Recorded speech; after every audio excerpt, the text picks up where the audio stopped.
So Professor Suresh and Professor Venkatesh will just wait for another 2 minutes. One of Executive Director, Dr. Ashish Mohan, will also be joining the meeting. So we'll just wait for a minute or so.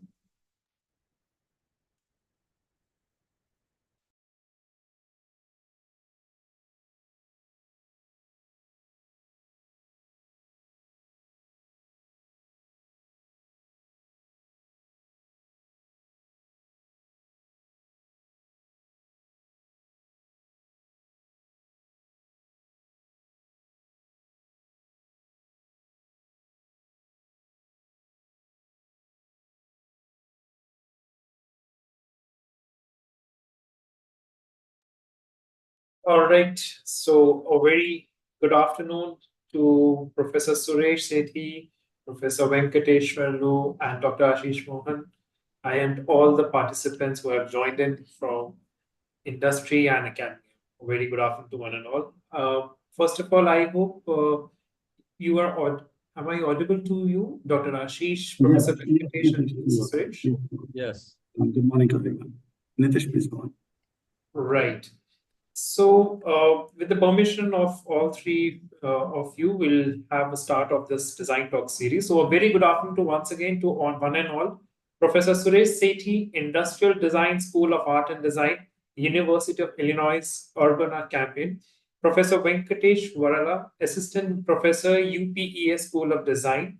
Dr. Ashish Mohan, Executive Director, Technology, Innovation, Design, Intellectual Property Rights, and Ways to Work, and to all our esteemed participants. I welcome you all to the session of Design Talk series organized by Confederation of Indian Industry in collaboration with the World Design Organization and UPES. The series is conceptualized to sensitize the Indian stakeholders the benefits of investing in design. This initiative will not only give boost to the existing design sector, but will also expand the thinking process on how to be more innovative and creative. Global stalwarts from different parts of the world will be invited to share their journey and experience with Indian audience to learn and gain insights from. I am Nitish Das, Deputy Director representing the CI design team. Will be happy to share that CI has been earnestly pursuing the strategy for promoting and leveraging design towards accelerating economic growth. CI has diligently worked to bolster and support the economy and society by demonstrating the vital role of design in making businesses more competitive and public services more effective. We are pleased to have World Design Organization's partnership for this initiative. WDO is an organization with global footprint advocating, promoting, and sharing knowledge of industrial design-driven innovation that has the power to create a better world. Our supporting partner, UPES, is a top-ranked UGC-recognized private university as per the National Institute of Ranking Framework, NIRF 2023. The Ministry of Education, Government of India, UPS has been ranked 52 with a rank of 54 in engineering and a rank of 39 in management. In addition to this, the university has been ranked the #1 in private university in academic reputation in India by the QS World University Rankings 2024 and is among the top 3% of universities in the world. With this, now I would like to introduce Dr. Ashish Mohan, Executive Director and Head of Technology, Design, R&D, and Innovation, IB. Dr. Mohan is a doctorate in robotics and mechatronics from the Indian Institute of Technology, Delhi, and have a rich industry experience of more than 30 years, which includes working with companies like JCB India, Tata Motors, and high-tech robotic systems. May I now request Dr. Ashish Mohan to give his welcome. Over to you, Dr. Ashish. Yeah, thank you. Thank you, Nitish, and a very warm welcome to all of you, and especially Professor Suresh and Professor Venkatesh. Many thanks to you for, first of all, accommodating our request to address this gathering, and to all the audience and the gathering for this time that you are devoting for the design mission of India. Well, as Nitish mentioned, CII has committed itself to lead to enable a design movement in India so that the design fraternity contributes to Indian economy And the potential of design fraternity is actually realized by the economy. We see that there is a call for technology leadership, there is a call for IP protection, but eventually it is the design which interacts with the user, and it is the design which makes the appealing factor of the product, as well as adding to the frugal and competitiveness of the build-up of the product.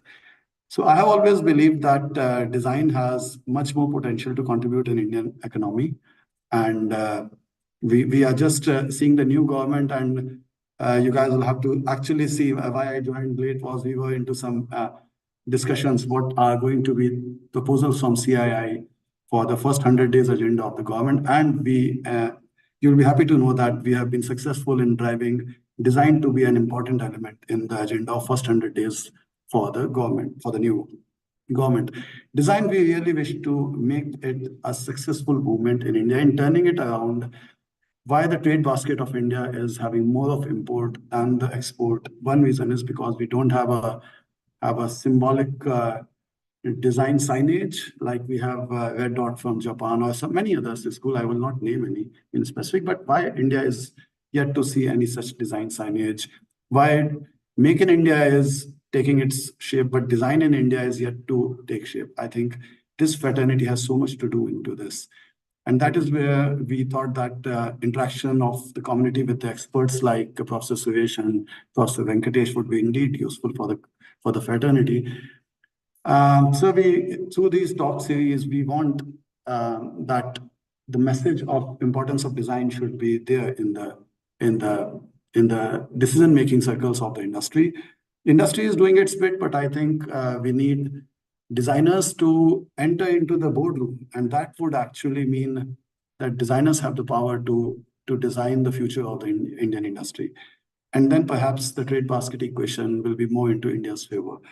I will pause here. I will not come in between you and the audience. I am also a little sweating, you can realize, because I am into multiple things. I'll have to log out from here, but warm welcome from CII side, and we want to make this design movement a success. And I'm sure with stakeholders like you all, we will make it happen. Now, thank you, and back to you, Nitish, for taking it ahead. I will request for a leave from Professor Suresh and Professor Venkatesh, but I will see the recorded version. I will just get into pushing this design into the agenda which is going on. But heartiest congratulations to all of the audience for coming this way. I'm sure your energy and CIA commitment will make design a success. Design movement is bound to succeed. We are committed to that. Thank you. Thank you once again. Back to you, Nitish, with my best wishes for the talk series. Thank you, sir. Thank you, Dr. Thank you, sir. Thank you. Thank you, Dr. Ashish. Thank you so much. Thank you, sir. So with this now, I would like to introduce our key speakers for today's session, Professor Suresh Sethi. Professor Suresh Sethi is an accomplished figure in the field of industrial design, served as a professor at the School of Art and Design, University of Illinois at Urbana Champaign, USC, with a PhD in industrial design from IIT Bombay, a Master of Lighting Design from Domus Academy, Milan, Italy, and an integrated Master's in Industrial Design from the National Institute of Design, Ahmedabad, India. Professor Sethi boasts a rich academic background with an extensive international experience spanning America, China, Holland, Italy, India, and Singapore. Professor Sethi has held significant roles, including James Overy Endowed Chair of Industrial Design at UIUC, Vice President of Design at Whirlpool Corporation Asia, and as a founding professor and interim chair at the School of Art, Design and Media, Nanyang Technological University, Singapore.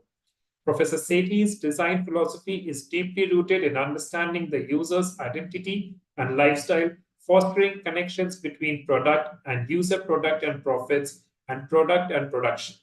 He transcends the confines of materiality to explore emotional dimensions in design. His research, exemplified in the book Light Shines, Light Reflects, delves into the multisensory interaction of life under artificial light, integrating culture, emotion, and sensation.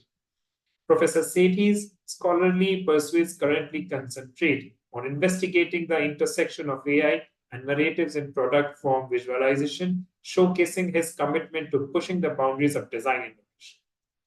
Now I would like to introduce you to Professor Venkatesh Varala. Professor Venkatesh Varala is an experienced design researcher with a demonstrated history of working in the higher education industry. He is skilled in user experience design, product design, and related tools. Professor Venkatesh holds a Masters of Design from IIT Delhi and Madras and is currently pursuing his PhD with a focus on design from IIT Guwahati. Now, I would like to invite Professor Venkatesh Varala to initiate the conversation with Professor Suresh Sethi. Over to you, Professor Venkatesh. Thank you so much, Nitish, for the introduction. Uh, Initially, I feel honored and privileged at this point of time. And at the same time, I feel nervous and I feel like a baby in front of Professor Sethi's experience. I'm younger than his experience put together, but I'm excited to start the conversation. And good afternoon, Professor Sethi and everyone. And a warm welcome to our webinar on Design for Tomorrow, how AR, VR is shaping the future of design.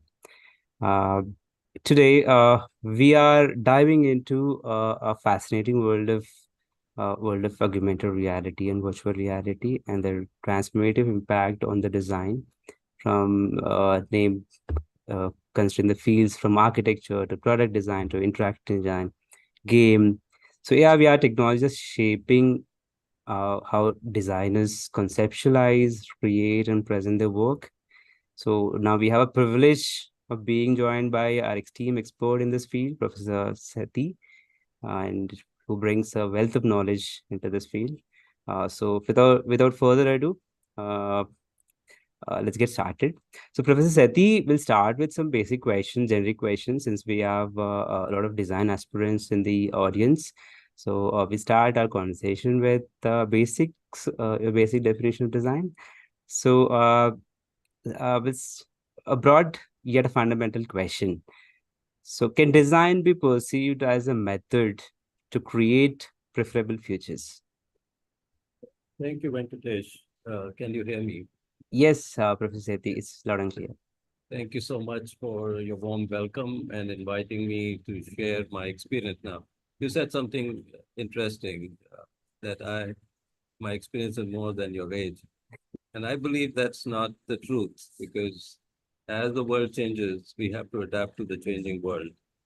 And therefore, I'm probably younger than you in the area that we're talking about today.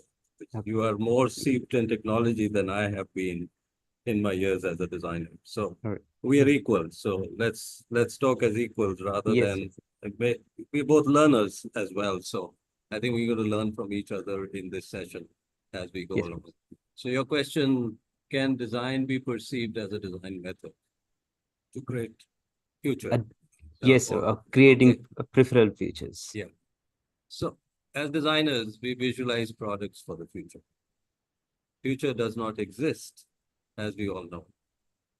And the designer's mind manages complexity and uncertainty through its ability to imagine and create an elaborate vision of the future.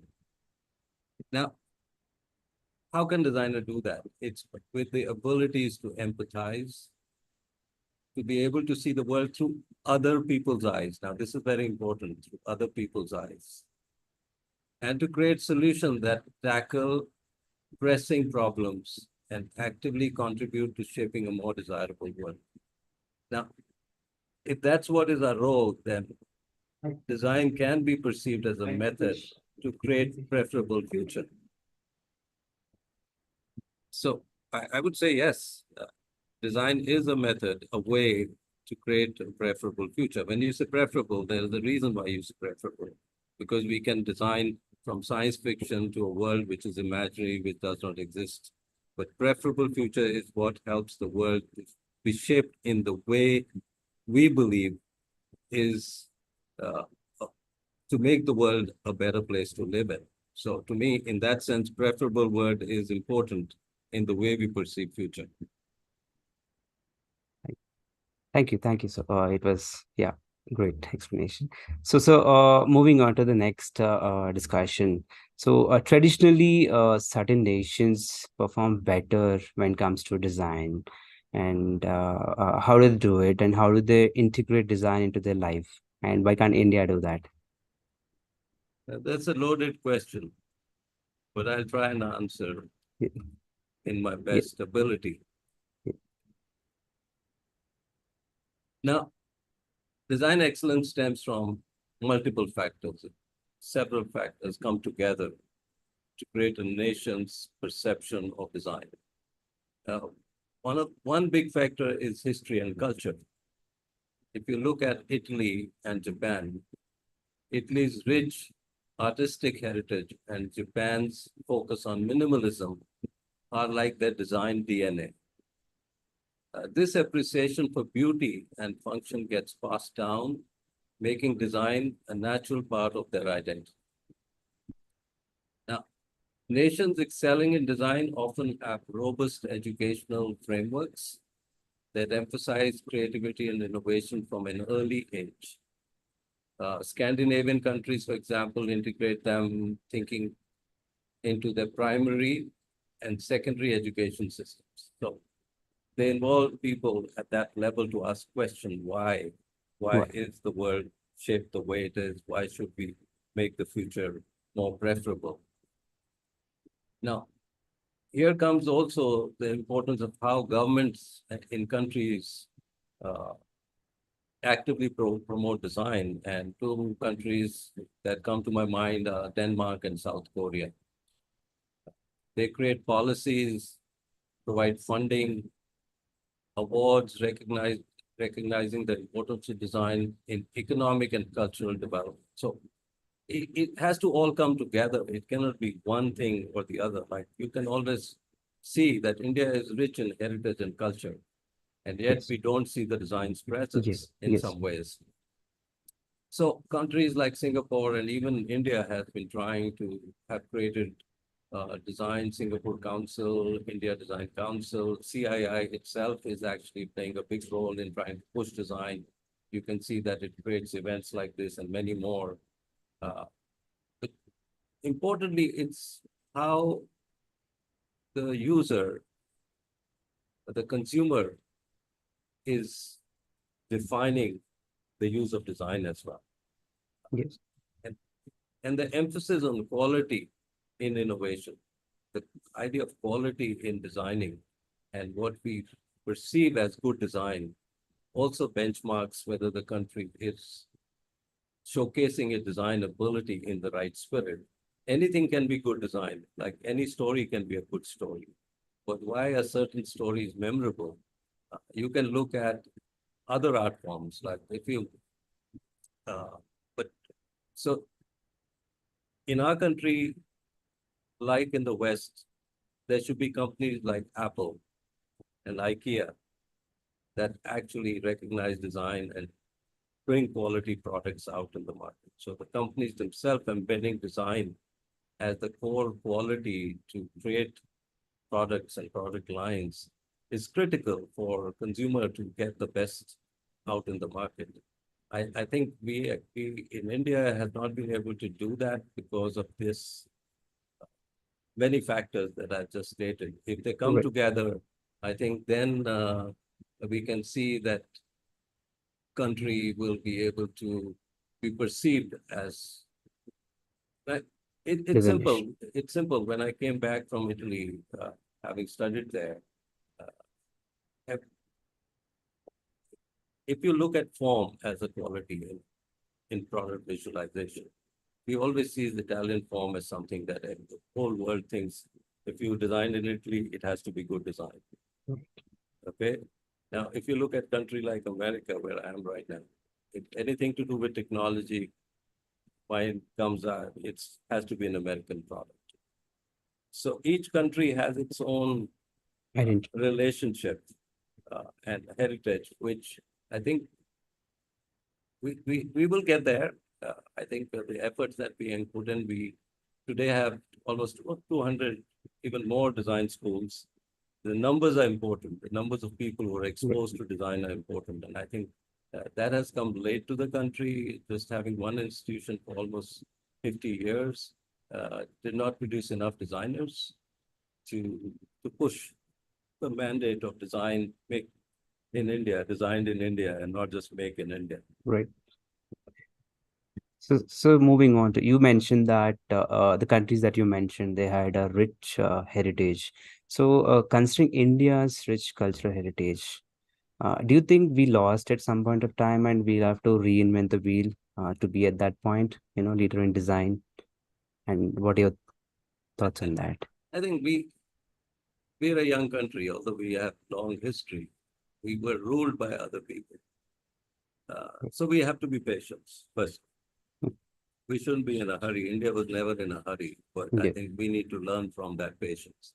But having said that, see, abstraction is a quality that's important for visualizing the future because we abstract something that does not exist.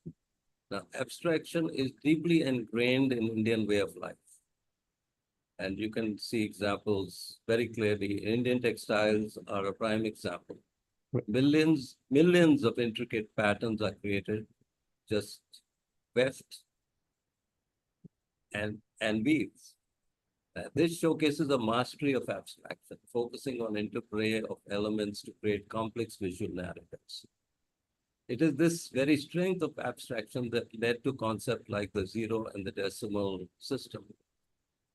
Now, Hmm. if that was the core strength of the country, we've somehow forgotten those strengths. So we have to look inward. What we have been doing as designers is we've been looking outside the country. We've been looking at other models Right. where we already have rich, long historical richness, which can be an example, push ourselves and bring India to the forefront of design. I would say, in that sense, I think we are at a threshold where we can actually use Right. design more effectively. Right. So as you mentioned, like every country has its own quality. Like Japanese designs are minimalistic in nature, and the Italy has its own identity or signature. So can you think of something of India that that is a signature of India or the quality of Indian design, probably in the future when we reach that level? I think diversity meaning this whole idea of even taking an icon of a god, for example, multiplicity of Krishna or Vishnu in from north to south, east to west. So I think and simplicity. If you look at old products, like even Eames had looked at Lota, and I would Right. say that if you see the simplicity and the complexity in that particular form itself, so we are rich. It's just that we don't give respect our own things. We kind of look at them and just don't really observe them carefully. Right. All we have to do is look inwards and see what is the way we live, what is the quality of our lives, what is it that we want to live with and live with happily, I would say. If we can do that, I think we have a possibility of creating an iconic design like Japan or Italy. Right. But I would say that the idea of design being busy, the business on an Indian temple in the south, Right. the business on a textiles, could be one of the many ways that we destroy the form by the patterns on the surface. The idea of act of creation is by destroying something else. So when we create a surface, we kind of destroy the body. If you Right. wear a sari, you don't see the feature of a body, for example. So the vibrancy of act of creation through destruction is something very Indian. And if we take advantage of that, I think we may have our own spirit in design. Very interesting. Very interesting, sir. The example of Lota is always fascinating. Oh. I'm So, always scared to use that as an example. no, sir. I mean, But I think every design student or as a in early education, they might have come across this example of Indian design and Lota, which is very fascinating. Uh, and moving on to the next question. So, and Make in India movement has been a buzzword for last couple of years. And PM, the Prime Minister of India, recently shared a vision on Design India. Just now, the Dr. Ashish was mentioning. So, what are the key steps to accelerate this initiative, and which sectors do you think could lead this transformation?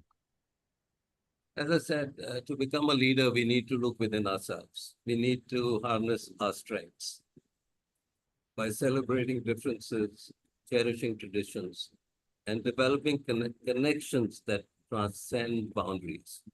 Looking within at Indian strength, our strength lies in recognizing the enduring connection between tradition and modernity. Our heritage provides the foundation, a respect for nature ingrained in our festivals, art, and architecture. Modernity offers the tool to build upon it, technology that can amplify a connection with the earth and create a future where sustainability and harmony are not just aspiration, but the way we live. So looking at say just these two sectors, like thriving space tech sector, where we are better, if not the best, than a lot of countries in the Other world. way, yes. And everybody looks at the way we do things in space sector. How can we do that so if we can do that, I think we are tech ready. Look at the digital payment revolution. How can so many people so quickly embed that act in their lifestyle? It's people almost thought impossible that India will never be able to transcend into these sectors, but we have managed it. Now, if you look at why India has the maximum number of software developers, why are we seen as the nation where all the software force or the back-end offices are located? It's because the very act of idea of abstraction. We can put two and two together very quickly. So I would say embedding design across the various dimensions of technology or sector of technology and innovation, we can position ourselves as driving force for India being designed in India as a trademark for what we do, rather than be just the back offices.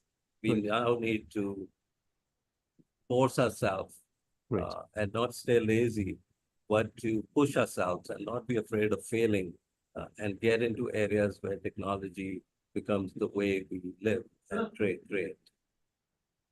Right, sir. So more continuation on this, accelerating this thing. Uh, how important? I mean, design thinking. I think we'll have to work on that. Inculcating design thinking from early on. So, how important is it for the parents and society to inculcate this early in the children? And can we make design thinking a natural skill from a young age? To accelerate this movement of making design in India. I think the word design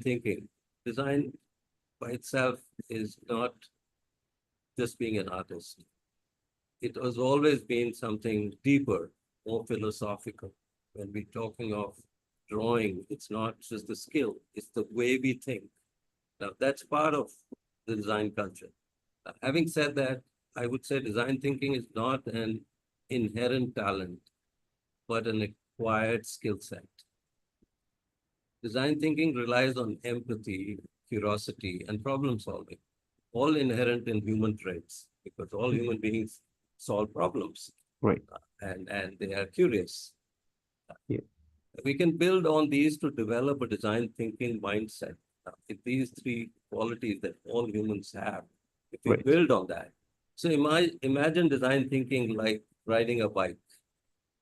You're naturally good at balancing and steering, which is like curiosity and problem solving. But you need to practice using the steps. Now, in design thinking, there are steps.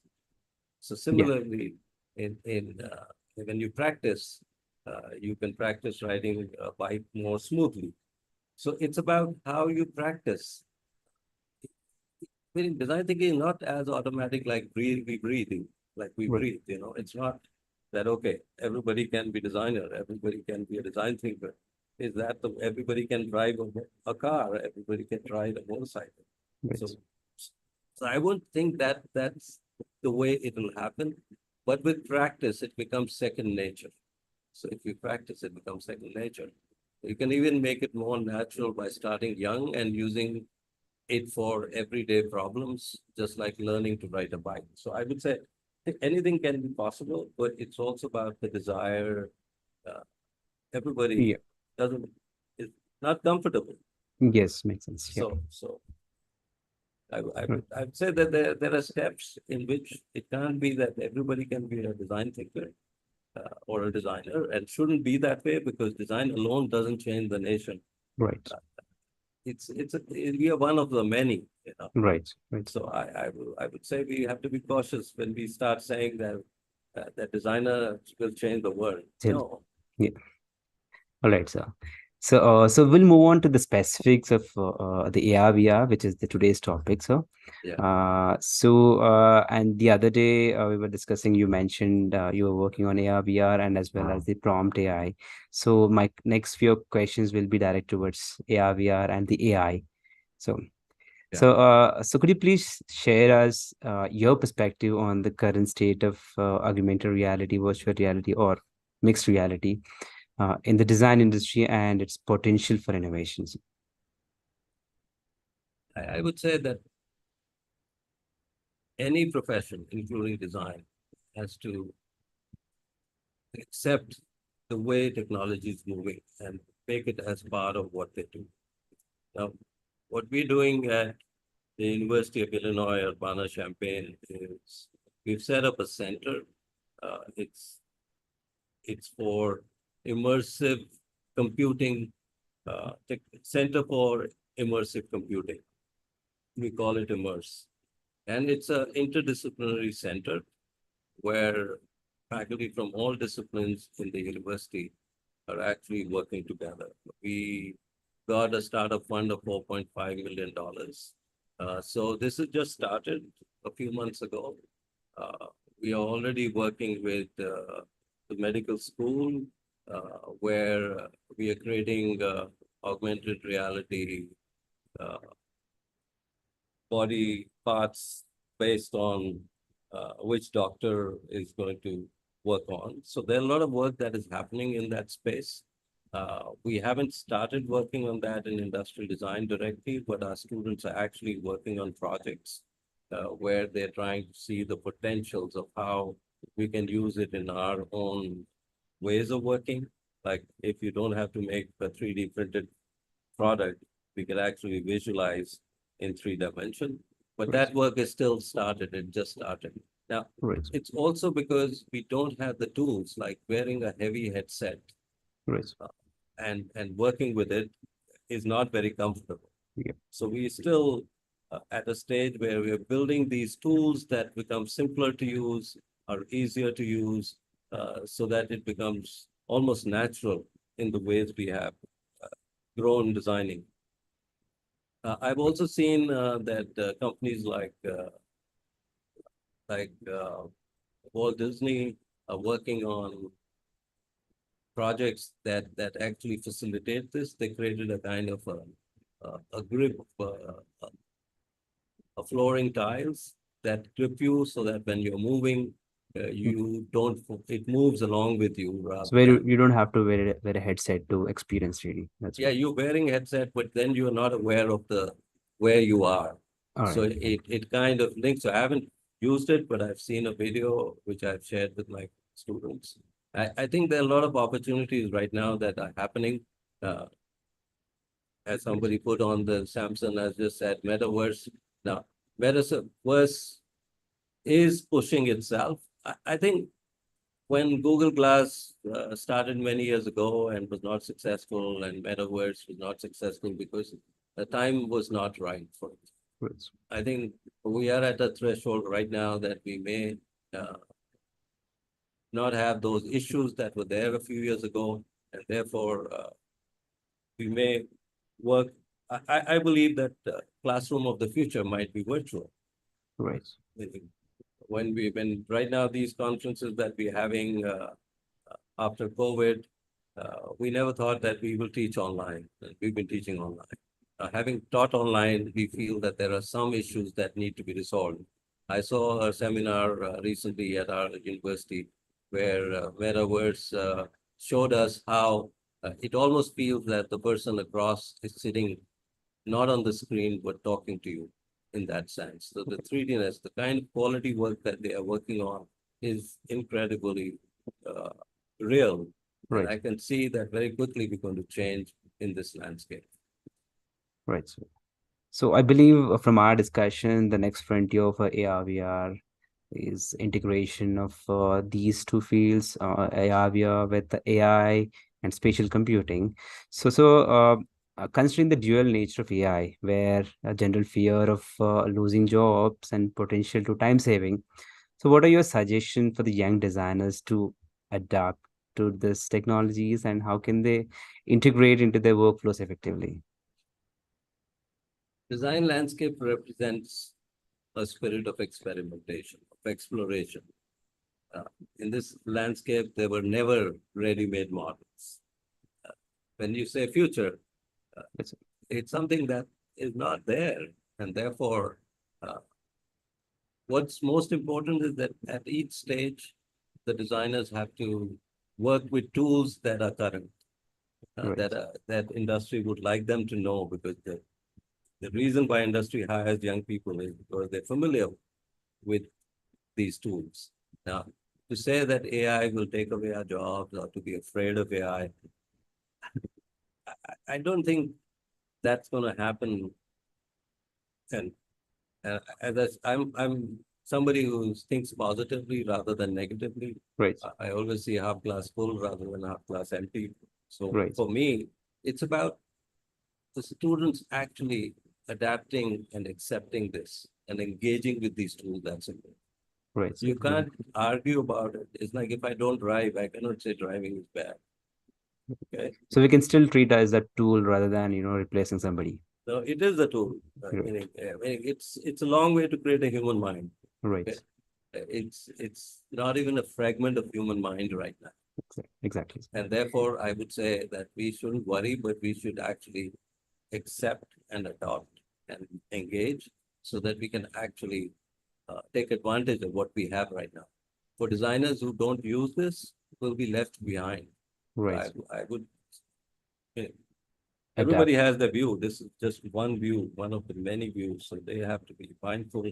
I'm not really an expert in AI. I've been working on it for 3 years now. Right. I teach a class, design and AI, in my school. So I'm seeing how it is changing. So whatever I learn now is already changed in the next week.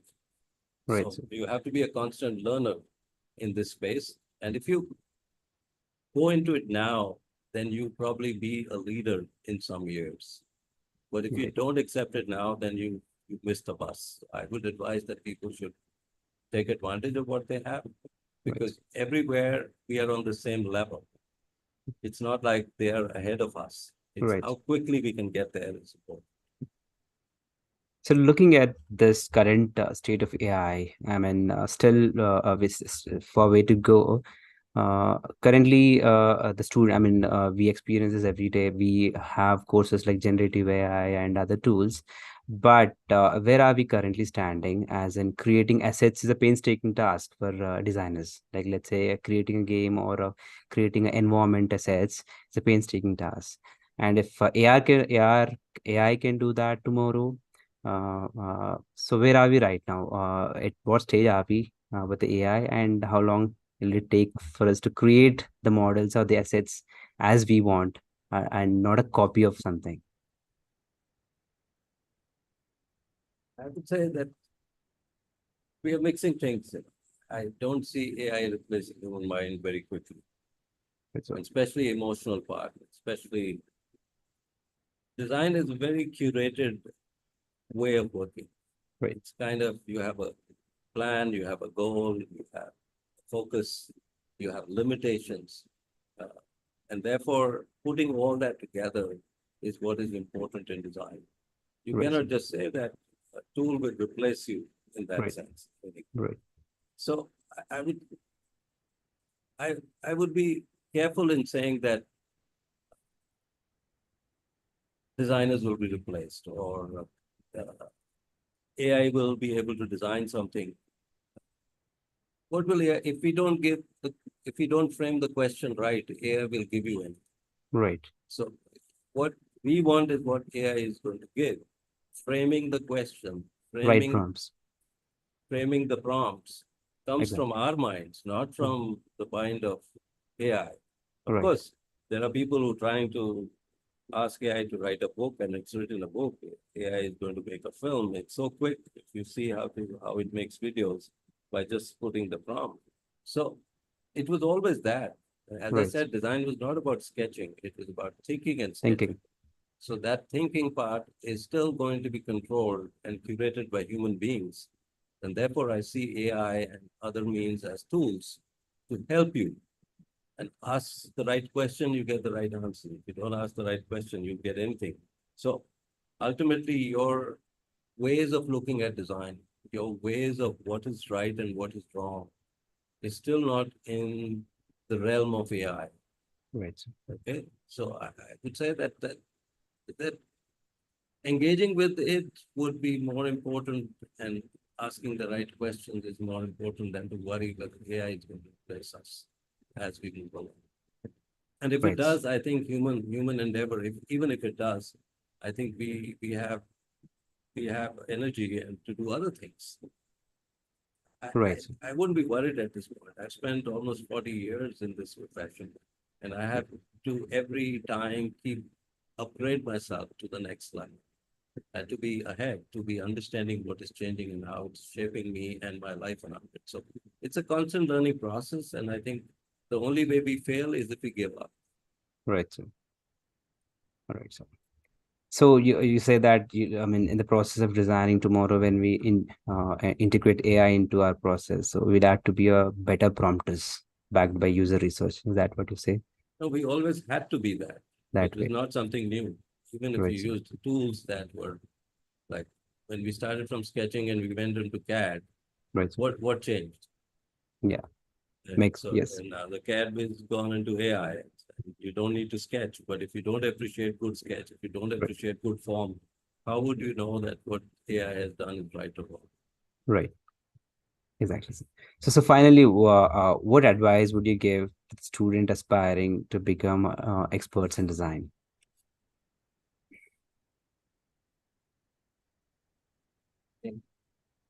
I've loved my profession. Every year, each day is special. My hobby became my passion and my profession. So I would say that to enjoy designing, you have to really love it first. You cannot just become a designer because you want to become a designer. It has to be ingrained in the way you are as a person. You need to, I would say,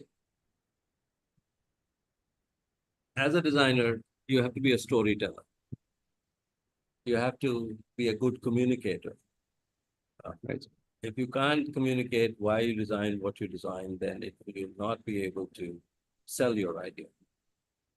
And so to me, you have to be a good storyteller. In my own experience, I read a lot, I traveled a lot, I had experiences in different countries, and I compared notes with how other people were working Right. in the same space. And it gave me confidence that I was not less than the other. Building your own confidence becomes critical. Very often, having come from the third world, when I was young, it was India was the third world, not like how it is today, confident and more powerful. In those days, we were treated as people from the third world. But when I interacted with them, with them with big designers in Italy, for example, as equal. Right. And to me, that confidence comes out of your own joy of working as a designer and believing that what you design is meaningful to people. And also, I think if as a designer, you don't have the humility of, Right. of saying, okay, I'm a designer, and if you work with a client, you have to adapt, and accept certain changes. You cannot say that it has to be the way you think. You have to work in a team. You have to make sure that you are part of a team and not just the only person. You can't behave like an artist and say, this is how it is going to work. You have to make sure that you're able to convince other stakeholders in the process. Right. To me, that's important. And I always think of design not as a product, but as a set of relationship, building relationship, like of product to the material, product to the production process, product to profit, product to people who are going to use it. And if you miss any of these, then you miss the point. Right. So to me, becoming a designer is a life. It Right. cannot happen that you become expert after studying design in NID or some of the other best schools that we have in the country today. Right. You have to really practice and make sure that people are using what you're designing. It's Right. not just for museums and for magazines, but it is for people who are actually going to use your products. If that's your goal, then become a designer. Right. If you want to be an artist, then it's different. Right. Right. So thank you so much, sir. So, one final question. So, every decade, we see one new field within the design. So in the era of AI, AR, and VR, so what is your forecast and new fields, a new profile that might come up tomorrow? I wouldn't be surprised that these areas that we're talking of will blossom for many years to come. This is an exciting time for designers. Like when industrial age happened, that was the time people started making things like motor cars and steam engines and printing presses and you name it, and they made all these new technologies. Now, this is a time to create something totally new. I wish I was young at this point. I was 25 or even 20 at this point in my life, because this is that kind of time. This is an exciting area, and I would not be surprised that you will see things that you have never imagined taking place, being created around me. I've seen technology in the last 60 years, from drafting board to AI in design itself, from making hand with the model with your hand to 3D printing. But now with the speed that we are with AI, the speed with which we're going to work would be so quick that I think I would say that these three technologies are going to blossom for the next couple of decades. Of course, many things are going to happen. So see these as the foundation on which new technologies, new areas will be built. So the only thing that, don't be afraid of technology. Right. It's not going to replace human beings. It drives our. Yes. Yes, sir. Okay. Thank you. Thank you so much, Professor Sethi, and thank you for sharing your insights. And your perspective have provided us with a deeper understanding of the crucial role of design. And it is clear that AR/VR has the potential to revolutionize the design landscape in profound ways. So before we open up the floor to questions from our audience, is there anything that you'd like to add apart from the regular questions we have? Always remember that we design for others. That's to me very important. Context is the key. Think beyond aesthetics. Design is a tool for change. You are change makers. Everything is related and is a part of the whole. So be mindful of what you add to this world. Right. Thank you. Thank you so much, sir. Thank you. And a very interesting talk. And now let's turn to our audience for any questions or comments they may have. Over to you, Nitish. So I would request Professor Venkatesh if you can pick up some questions from the chat window. Right, I'll do that right away. Questions where they have asked. It would be great to Yes. handle those.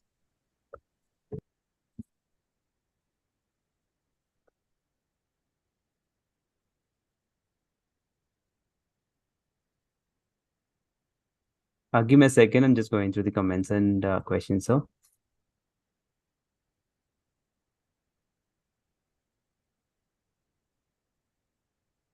Uh,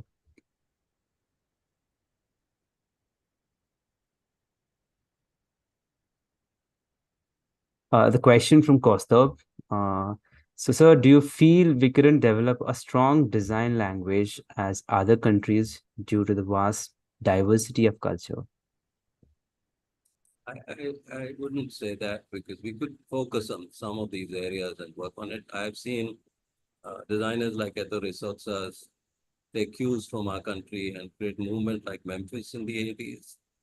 So it's the way we are looking at design, and it's not based on the diversity of the culture. I think we need to accept and adopt from whichever, because there could be multiple stories, many stories. Any stories would be valid. So we need to look at our own ways of life, and those could be as diverse as any other, but we only live one way. Like if I'm a Punjabi and I would look like a Punjabi, if I Right. was a South Indian, I would live like a South Indian. So there is a certain way we look at life. If we just accept that and use that as a starting point, I think we will be able to do that. Right, sir. So, the next question, sir, what is the advantage Indians have in innovating in the digital era? I think the world perceives us as a powerhouse of this new technology area. The perception that if we say we are from software and we are from India, we suddenly become important. But if I say I'm a designer who designs products like Italians, then they will look at Italy. So we need to look at how the world perceives us. And that perception is very clear, that we are powerhouse of developers. And if we say we work in that area, then the perception is very different. Okay, sir. So we have one of the interesting comment from one of the participants, Samson Matai, probably I think he was a student in 1989, and he was still a pleasure listening to you, sir. And I still treasure the handout of the creative module that you had given in NID in 1999. That's a comment, special comment from Samson. Yeah, Samson, If you that was the first course I'd taken, the first class I'd taken after I came back from Italy. That was my first teaching course. And I think putting my mind together with my experiences helped me put it in a way that I still feel can be done even today in our days, in spite of it being so long ago. I still use some of those. I've forgotten in some ways, but I still cherish right, sir. that class that I took with you. Right, sir. So we have another question. What do you think? To be a good designer, do you need to be an innovator? If yes, should we learn complementary subjects from science like material science to bring change with the design? From Muhammad Shavish. I think being a designer is like being a generalist. Yeah. We cannot know everything about every material, but we should be aware of those areas. So for awareness, we cannot become a material expert. We are form givers. We put Right. things together in a certain way. We ask the consumer or user to actually, we look, like I will explain it in a way, like engineer will look at a product from inside out. A designer will look from outside in, how the Right. user is going to perceive, how is it going to use. Whereas the engineer will worry about whether it'll fit into it, whether the noise level, the quality of the structure is good. So if you want to become a material expert, then you should not stay a designer. But you should be aware of what are the qualities of materials. You should work as a team member. The time that we always imagine designers should know everything.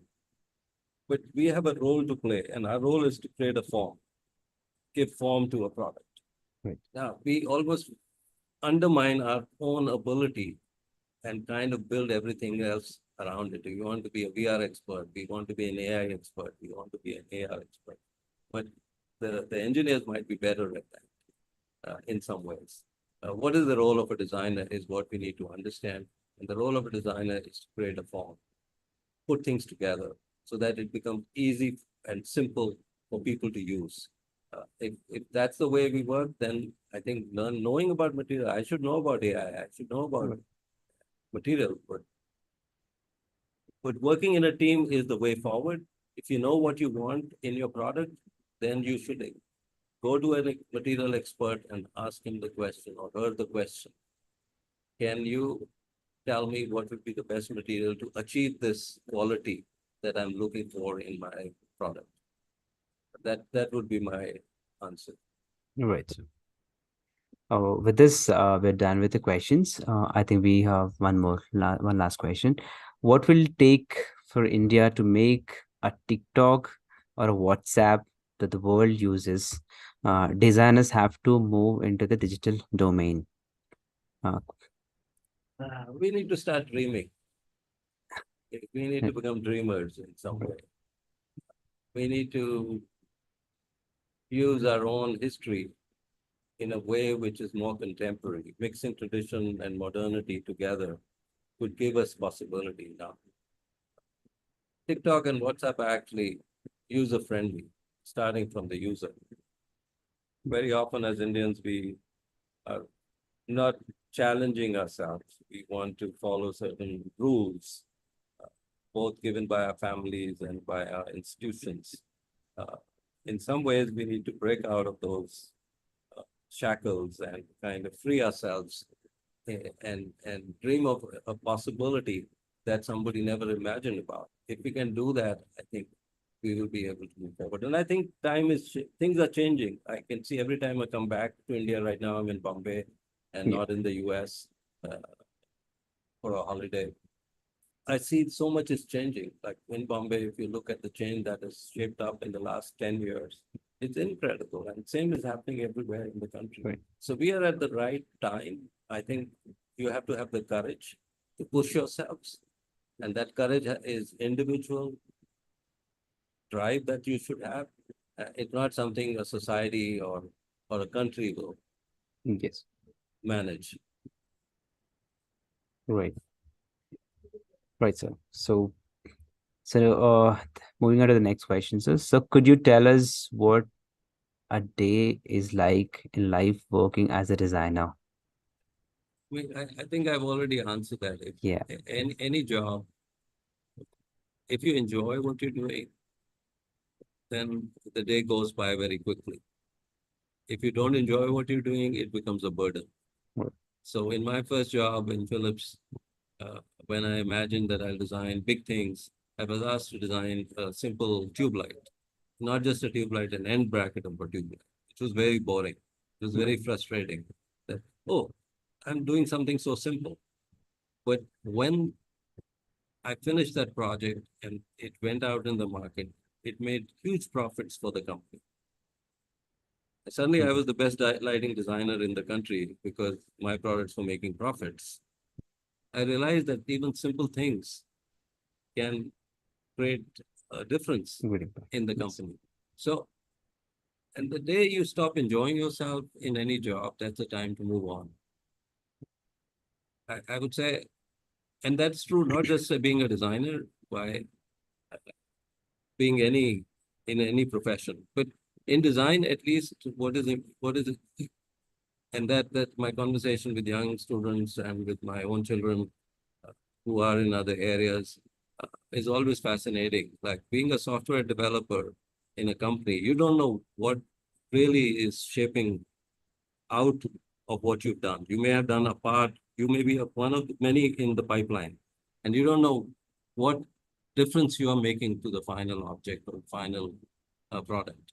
Whereas a designer, I always knew that I knew what the end product is, and that's very satisfying as a designer. And what's most satisfying when you see your products in people's homes, Right. and you see it real out in the market from drawing to a product is a very different experience. It's like imagining having a baby and really having a baby in your hand. That's a totally different experience. So I think as a designer, you have to be passionate. It should not be a job. It should be something that you enjoy. If you do that, then it's easy working. But if you don't enjoy, then it can be a very boring job, 9 to 5. I would be, it's almost 24 hours. You're a designer for almost 24 hours every day. I ran my practice for 15 years, very successful practice. I've been teaching. I enjoy teaching and it becomes naturally to me. So it's not a burden, but I see teachers who are really anxious teaching because they feel, oh, if I cannot answer the question, what is the student going to tell me? Right.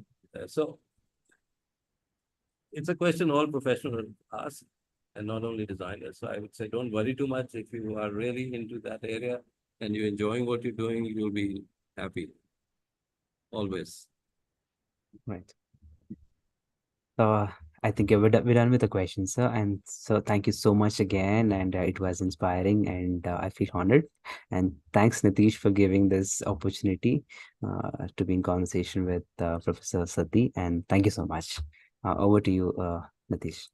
Thank you so much, Professor Suresh Sethi and Professor Venkatesh Varala for such an interactive and an insightful session. I think a lot of questions were being asked by the participants, and they showed that inquisitiveness of knowing what new things to be done and what strategic approach to be implemented in the design. And I'm sure that it was really and indeed an inspiring and an enriching session for all of us. As mentioned, that I think audience would have taken quite a good key takeaways from this session. And with this, thank you so much once again to you, to Professor Sethi, and all the participants for us to joining in the industry and also from academia. And we would look forward to your presence in our next session. Till then, stay healthy and stay safe. Thank you so much. Thank you, everyone. Thank you so much. Thank you. Thank you, Professor Sethi. Have a good day. Thank you, Venkatesh. You too. Yeah. Bye. Thank you. Bye.